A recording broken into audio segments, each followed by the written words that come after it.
نوجوانان اسلام، پردے میں بیٹھی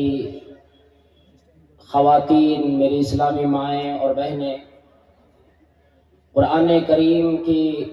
سورہ ہود کی ایک آیت کا نہایت ہی مختصر حصہ میں نے آپ حضرات کے سامنے پیش کیا ہوں، اور بڑے ہی مختصر طور پر میں یوں سمجھ لیں کہ برائے نام آپ لوگوں کے سامنے آ گیا ہوں، اور شاید یہ بھی خلے آپ لوگوں کو کہ میں فضیلت الشیخ مولانا جرجیس سراجی حفظہ اللہ و تعالی اور آپ لوگوں کے درمیان شاید حائل ہو گیا ہوں، لیکن چونکہ مدعو ہوں، کچھ باتیں صرف 7 سے 8 منٹ کے اندر انشاءاللہ مختصر کچھ پیغام دے دوں۔ اللہ رب العالمین نے تمام انسانوں سے یہ فرمایا کہ اے انسانوں، اس دنیا کے اندر میں نے جو قانون بنایا، جو میں نے حدیں قائم کی، اور جو میں نے دستور دیا انسانوں کو، سب کے لیے یکساں بنا کر اور سب کے لیے جزا و سزا کا میں نے انتظام بھی کر رکھے۔ انسان جو عمل دنیا کے اندر کرے گا،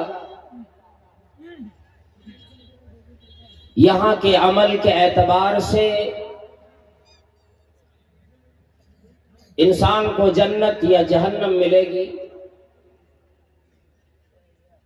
اور اس دنیا کے اندر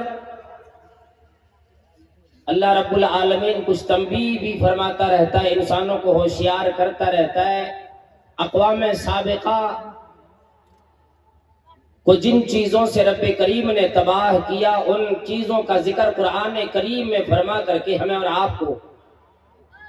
تنبیہ فرما رہا ہے، ہوشیار کر رہا ہے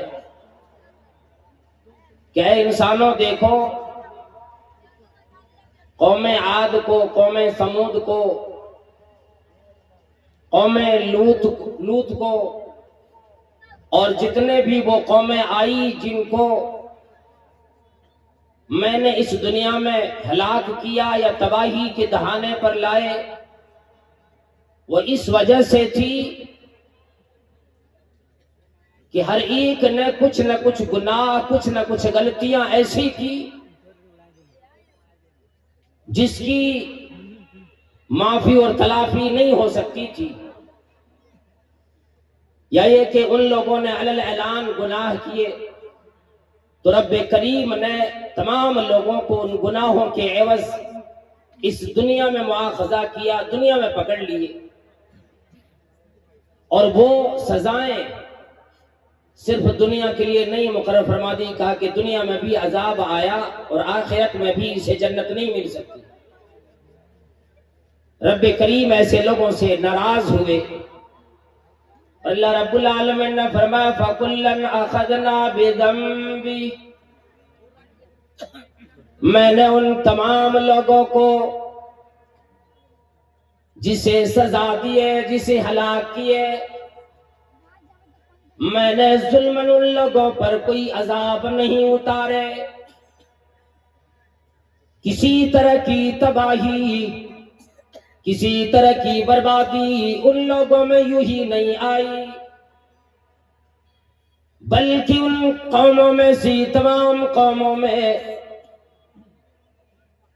جو گناہ علی الاعلان اجتماعی طور پر، انفرادی طور پہ کیا کرتے تھے، اس وجہ سے میرا عذاب ہر قوم پہ طرح طرح کا عذاب آیا۔ رب کریم نے 4 عناصر سے انسانوں کو زندگی بخشی،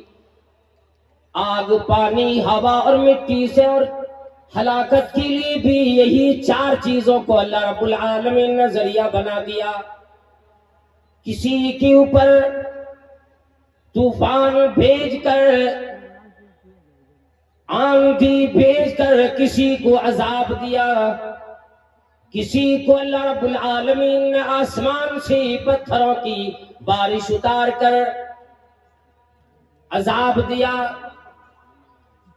کسی کو رب کریم نے آگ کا عذاب دیا تو کسی کو اللہ رب العالمین نے پانی کا عذاب دیا، اور فرمایا کہ ہر ایک کو میں نے ان کی گناہ کے سبب پکڑے، اور یہ گناہ جب بندہ کر لیتا ہے پھر اس کے گھرانے نہیں دیکھے جاتے، اعمال کی وجہ سے انسانوں پر عذاب آیا کرتا ہے۔ جیسے نوح علیہ السلام کے زمانے میں جب طوفان آیا اور پوری زمین پانی سے بھرا، یہاں تک کہ پہاڑ بھی اس سے نہیں بچا، اور پہاڑوں پر بھی پانی اس کی اونچائی تک چلا گیا، تو رب کریم نے نوح علیہ السلام کو نظریہ دیا کہ کشتی بناؤ، پھر جو لوگ ایمان لے آئیں گے، جو لوگ آپ کے تابعدار بنیں گے، ان لوگوں کو کشتی میں سوار کرو، اور آج کے دن جو لوگ کشتی میں آ جائیں گے وہی بچ پائیں گے، باقی کسی کو نہیں بچ سکتا، کوئی نہیں بچے گا۔ یہاں تک کہ اللہ رب العالمین نے بھی دکھا دیا، نوح علیہ السلام کا ایک بیٹا جو سیرت کی کتابوں میں یہ آتا ہے 4 نمبر کا بیٹا تھا، لقب کنعان ہے اور نام یام ہے، تو وہ بیٹا بھی اپنے باپ کی نافرمانی کی وجہ سے، بات نہ ماننے کی وجہ سے اس طوفان سے، اس پانی سے نہیں بچ سکے، جس نے اپنی زبان سے بھی کہہ دیا تھا اے ابا جی میں تو بچ جاؤں گا، پہاڑ کی چوٹی پر چڑھ کے، اونچائی پر چڑھ کر کے، وہاں تک تو پانی نہیں جا سکتا۔ نوح علیہ السلام نے فرمایا کہ آج دن کوئی بھی نہیں بچ سکتا، اس لیے میں آپ لوگوں کو بس ایک مختصر پیغام یوں دینا چاہتا ہوں کہ جو عذاب اللہ نے سابقہ قوموں کو دیے ان کے گناہوں کی وجہ سے، وہ عذاب آج بھی آ سکتا ہے، اور وہی رب کریم جس نے اس وقت تباہی کی، آج بربادی اور تباہی کے دہانے پہ ہمیں اور آپ کو لا سکتا ہے، لیکن اللہ رب العالمین کی رحمت ہے، اللہ کا کرم ہے کہ جس نے ہمیں اور آپ کو ہمارے گناہوں کی وجہ سے فوری طور پر سابقہ قوموں کی طرح مواخذہ نہیں کیا، بلکہ تنبیہ فرماتے رہے اور ہمیں تنبیہ دیتا ہوشیار کرتا ہے۔ اگر آج بھی ہم اور آپ گناہوں سے توبہ نہیں کیے اور اعلان اسی طرح سے گناہ کرتے رہے پھر اللہ رب العالمین کا عذاب آئے گا اور پھر کوئی نہیں بچ سکتا۔ اس لیے ضرورت اس بات کی ہے، جہاں بہت علماء کرام کے کل بھی بیان سنے، آج بھی سنے اور ابھی سنیں گے انشاءاللہ، تو عمل کی ضرورت ہے کہ ہم اور آپ عمل کریں، رب کریم سے نیک عمل کی توفیق مانگیں، اور اپنی زندگی جب تک باقی ہے تب تک اللہ سے دعا کریں، یا اللہ ایمان پر زندگی عطا فرما، جب ہماری موت آئے ہمارا خاتمہ ہو تو اسلام پر خاتمہ ہو۔ اللہ رب العالمین سے دعا کروں، یا اللہ یہ یہاں جو مدرسہ ہے جامعہ سلفیہ، جس میں بنین و بنات دونوں کے لیے انتظام پڑھائی کا ہے، اور الحمدللہ بہترین اساتذہ کرام اور استادوں کی نگرانی میں پڑھائی ہوتی ہے، اللہ تعالیٰ تمام مدارس کی، مساجد کی حفاظت فرمائے، تمام نوجوانوں کی، مرد و عورت کی، مسلمانوں کی